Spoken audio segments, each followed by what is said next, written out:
Good morning. It's Tuesday, September 30th, National Podcast Day. Well. We don't need a whole day. I do, and frankly, I deserve it. But podcasters don't. And now, the news.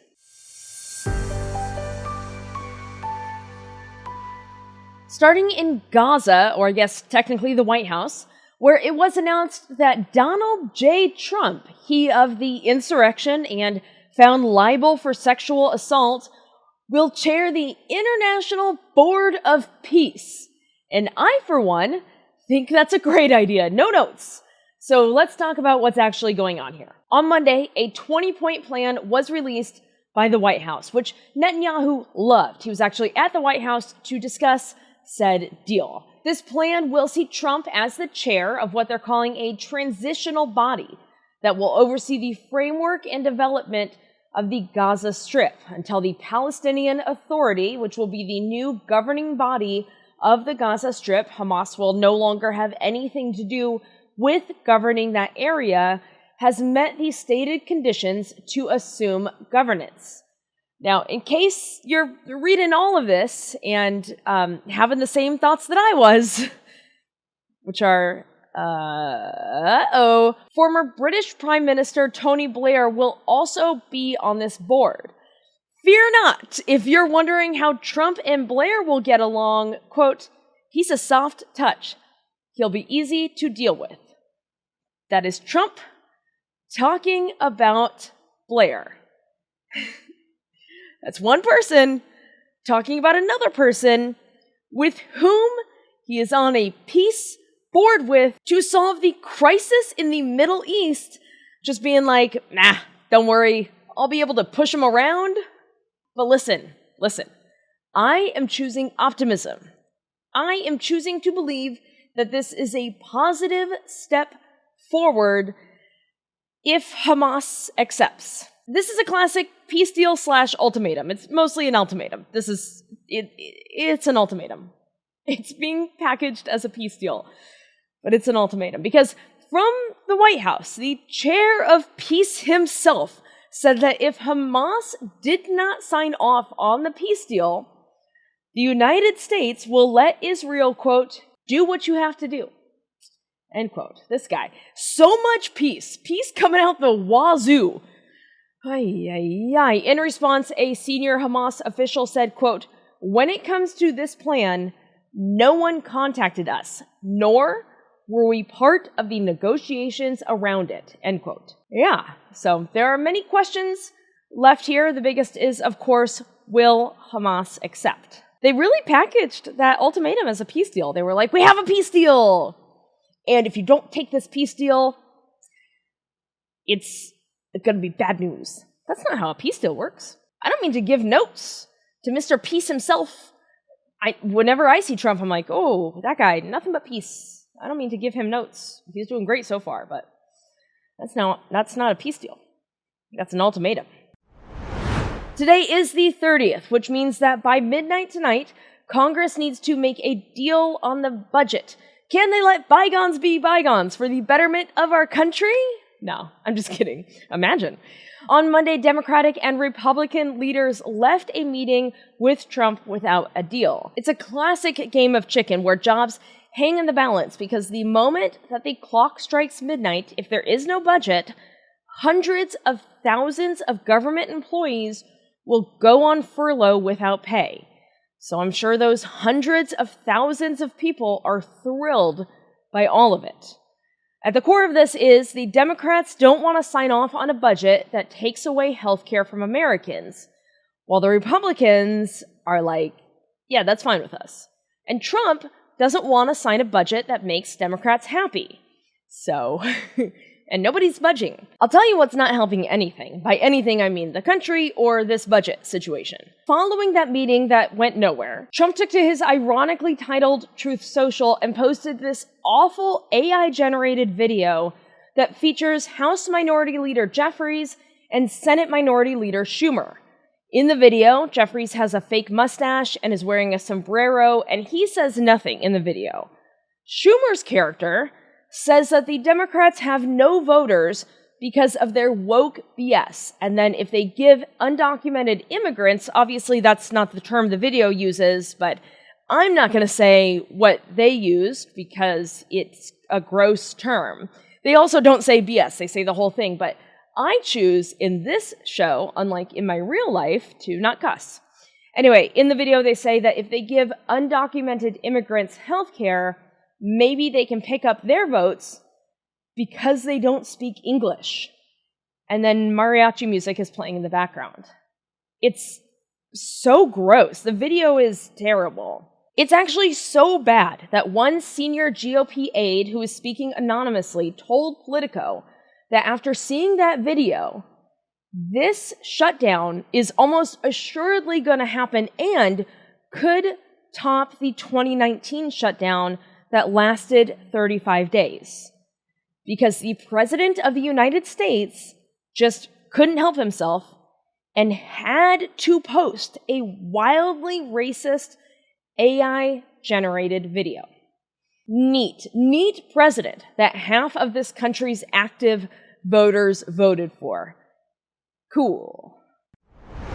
You know how people always say money can't buy happiness? And then I always say, sure, but $10 million a year or a walk would make me feel pretty good.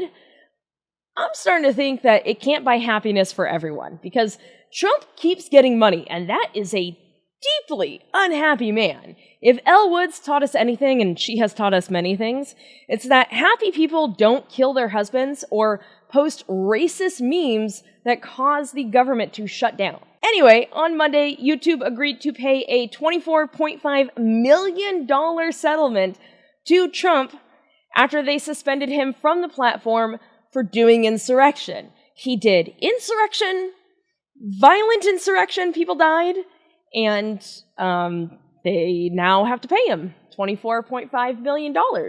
Because, remember in that other story where I was like, people voted for him? Yep. $22 million from that will go to Trump's precious ballroom, and the other $2.5 million will go to other plaintiffs in the case. He is being so weird about this ballroom. No one wants to dance with you. No one's going to dance with you in this ballroom. Build all the ballrooms you want. None of them will ever be a time machine and bring you back to prom and have your dad straighten your bow tie and tell you that you look great and he's really proud of the man that you're growing up to be. And he noticed the other day that you're getting really into your drama classes, and it's okay if you want to be an actor. I still support you. We can talk about it later, buddy. I still support you. In the meantime, go have a great prom, kiddo. And then when you get to prom, the person you actually really wanted to dance with you. These ballrooms can't fix that inside of him. But it sure seems like he's gonna try anyway, isn't he? I feel like I changed a lot of pronouns in that story, but you understand, of course, that I was doing an impression of his dad talking to him. You got it. Something weird is going on with Marjorie Taylor Greene. Hey, stop it. Actually, never mind. Go on. We bully the bullies here. But, and frankly, she deserves it. But it's never too late to do the right thing, and we have to acknowledge that people are confusing, and not everyone can be as perfect as me. If only wishing made it so. I wish I could clone myself, a world of Kims just running around and being like, I was right about Ted Lasso. Just wait until that EGOT happens. Beep, bop, boop. Something about Kelly Clarkson. I need a hobby. Anyway, these are all just three things that are just constantly running through my mind. It's actually not that interesting in there. Anyway, people are complicated, and Marjorie Taylor Greene, while she has represented some truly heinous things, she has been unobjectively racist and sexist and all of the ists. She has also always had a hard line when it comes to the Epstein files, where most of Trump's followers have spent the last few years saying, we better see those files, all of them until my most precious and fragile president, who has never done anything wrong ever, is in them. And then I've barely ever even heard of a Gortar file? What's that word? Am I pronouncing it right? Your file? Greene, however, no. She wants to see the files. She has also broken with the administration in other ways as well. In July, she was the first Republican to call what is happening in Gaza a genocide. Earlier this year, she said that if she had bothered to read Trump's big, beautiful bill, which is, it's still mortifying that that's what we call it, she would have voted against it because of the lack of AI guardrails, saying, I bet at the end of September, Trump's probably going to use AI to post a really racist video that I'm probably going to think is funny because I'm Marjorie Taylor Greene, but I still want some guardrails on AI. Tragically, she did not read the bill, didn't do her job, and then posted about it, literally posted, if I had read it, what goes on, you know? But still, if only she would have voted against it. But when it comes to the Epstein files, she has never dropped it. She has stayed on message. She has stayed true to what she believes there. Over the weekend, this long-form article came out about her in the New York Times, about kind of where she is right now, the ways that she is breaking with the White House. It's not like a welcome to the resistance Marjorie Taylor Greene situation. She's just in this one area, a couple areas, but mostly the Epstein stuff.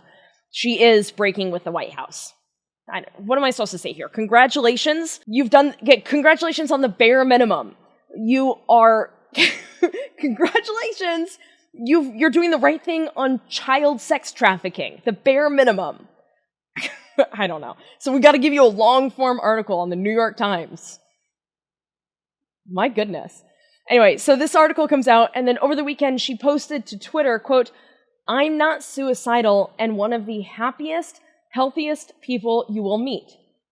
With that said, if something happens to me, I ask you all to find out which foreign government or powerful people would take heinous actions to stop the information from coming out. So, I don't know what's going on with Marge. I don't know what prompted that, if it was just what she was feeling in the moment, if something happened. I'm glad she's not suicidal.